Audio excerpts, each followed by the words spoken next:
അസ്സലാമു അലൈക്കും. കാന്തപുരം ഉസ്താദിനെ പറ്റിയുള്ളൊരു സങ്കടകരമായ വാർത്ത പറയട്ടെ.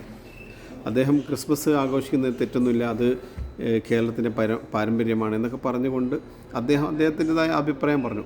അത് ഒരു ഇസ്ലാമിൻ്റെ നിയമമൊന്നല്ല അദ്ദേഹം പറഞ്ഞത്. അദ്ദേഹം കേരളത്തിൻ്റെ ഒരു പൊതുവായിട്ടുള്ളൊരു കാര്യം പറഞ്ഞു എന്ന് മാത്രമേ ഉള്ളൂ. അതിന് പൊങ്കാലയിടാൻ വേണ്ടി കുറേ ആൾക്കാർ, ഇത് വലിയ സങ്കടകരമായ വാർത്തയാണ് കേട്ടോ. വലിയ സങ്കടകരമായൊരു കാര്യമാണ്. അദ്ദേഹം ഒരു പ്രായമുള്ളൊരു മനുഷ്യൻ, അദ്ദേഹത്തിൻ്റെതായ നിലപാട് പറഞ്ഞു എന്നല്ലാതെ അത് ഇസ്ലാമിൻ്റെ നിയമമേ അല്ല. അത് നമ്മൾ ആദ്യം മനസ്സിലാക്കേണ്ടതാണ്.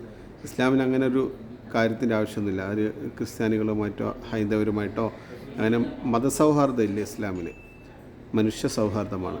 അവരവരുടെ വിശ്വാസം അവരവർ ചെയ്യട്ടെ, അല്ലാതെ അവർ ക്രിസ്മസ് ആഘോഷിക്കുന്നു അതിന് സ്റ്റാർ തൂക്കിക്കൊണ്ട് നമ്മൾ ആഘോഷിക്കേണ്ടതല്ല. ഇനി ഓണം വരുമ്പോൾ, വിഷു വരുമ്പോൾ അതിന് അവർ കൂടെ സാമ്പാറും ചോറും ഉണ്ടാക്കി തിന്നുന്നവരെല്ലാം അതൊക്കെ അവരവരുടെ വിശ്വാസം അനുസരിച്ച് ചെയ്തുകൊള്ളുക. അപ്പോൾ ഈ ഒരു കുറ്റപ്പെടുത്തുന്നത് വളരെ ദുഃഖകരമായി തോന്നി. അതുകൊണ്ടാണ് ഇങ്ങനൊരു വാർത്ത ചെയ്തത്.